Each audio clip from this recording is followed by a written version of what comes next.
المحيض قل هو أذى فاعتزلوا النساء في المحيض ولا تقربوهن حتى يطهرن فإذا تطهرن فأتوهن من حيث أمركم الله إن الله يحب التوابين ويحب المتطهرين۔ اور تم سے پوچھتے ہیں حیض کا حکم، تم فرماؤ وہ ناپاکی ہے تو عورتوں سے الگ رہو حیض کے دنوں اور ان سے نزدیکی نہ کرو جب تک پاک نہ ہو لیں، پھر جب پاک ہو جائیں تو ان کے پاس جاؤ جہاں سے تمہیں اللہ نے حکم دیا، بے شک اللہ پسند رکھتا ہے بہت توبہ کرنے والوں کو اور پسند رکھتا ہے ستھروں کو۔ نساؤكم حرث لكم فأتوا حرثكم أنا شئتم وقدموا لأنفسكم۔ تمہاری عورتیں تمہارے لیے کھیتیاں ہیں تو آؤ اپنی کھیتی میں جس طرح چاہو اور اپنے بھلے کا کام پہلے کرو۔ واتقوا اللہ واعلموا انکم ملاقوہ وبشر المؤمنین۔ اور اللہ سے ڈرتے رہو اور جان رکھو کہ تمہیں اس سے ملنا ہے، اور اے محبوب بشارت دو ایمان والوں کو۔ وَلَا تَجْعَلُوا اللَّهَ عُرْضَةً لِأَيْمَانِكُمْ أَن تَبَرُّوا وَتَتَّقُوا وَتُصْلِحُوا بَيْنَ النَّاسِ وَاللَّهُ سَمِيعٌ عَلِيمٌ۔ لا يؤاخذكم الله باللغو في أيمانكم ولكن يؤاخذكم بما كسبت قلوبكم والله غفور حليم۔ اور اللہ کو اپنی قسموں کا نشانہ نہ بنا لو کہ احسان اور پرہیزگاری اور لوگوں میں صلح کرنے کی قسم کر لو، اور اللہ سنتا جانتا ہے۔ اللہ تمہیں نہیں پکڑتا ان قسموں میں جو بے ارادہ زبان سے نکل جائے، ہاں اس پر گرفت فرماتا ہے جو کام تمہارے دل نے کیے، اور اللہ بخشنے والا حلم والا ہے۔ للذین یؤلون من نسائهم تربص 4 أشهر فَإِن فَاءُوا فَإِنَّ اللَّهَ غَفُورٌ رَّحِيمٌ وَإِنْ عَزَمُوا الطَّلَاقَ فَإِنَّ اللَّهَ سَمِيعٌ عَلِيمٌ۔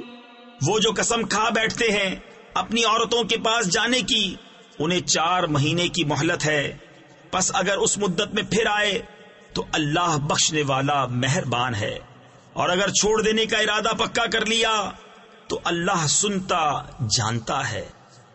والمطلقات يتربصن بأنفسهن 3 قروء ولا يحل لهن أن يكتمن ما خلق الله في أرحامهن إن كن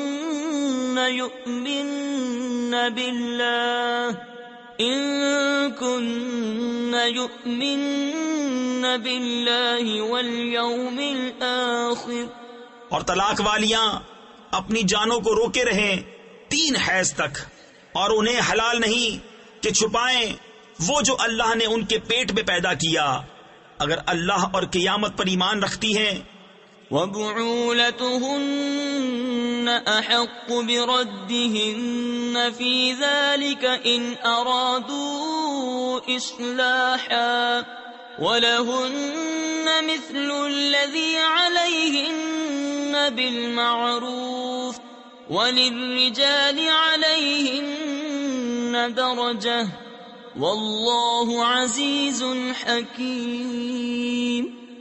اور ان کے شوہروں کو اس مدت کے اندر ان کے پھیر لینے کا حق پہنچتا ہے اگر بلاپ چاہیں، اور عورتوں کا بھی حق ایسا ہی ہے جیسا ان پر ہے شرع کے موافق، اور مردوں کو ان پر فضیلت ہے، اور اللہ غالب حکمت والا ہے۔ الطلاق مرتان فإمساكم بمعروف أو تسريح بإحسان ولا يحل لكم أن تأخذوا مما آتيتموهن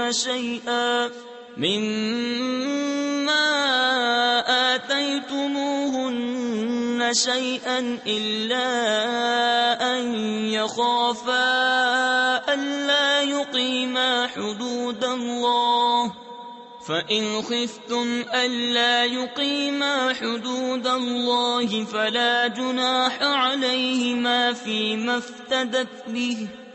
یہ طلاق 2 بار تک ہے، پھر بھلائی کے ساتھ روک لینا ہے، یعنی اچھے سلوک کے ساتھ چھوڑ دینا ہے، اور تمہیں روا نہیں کہ جو کچھ عورتوں کو دیا اس میں سے کچھ واپس لو، مگر جب دونوں کو اندیشہ ہو کہ اللہ کی حدیں قائم نہ کریں گے۔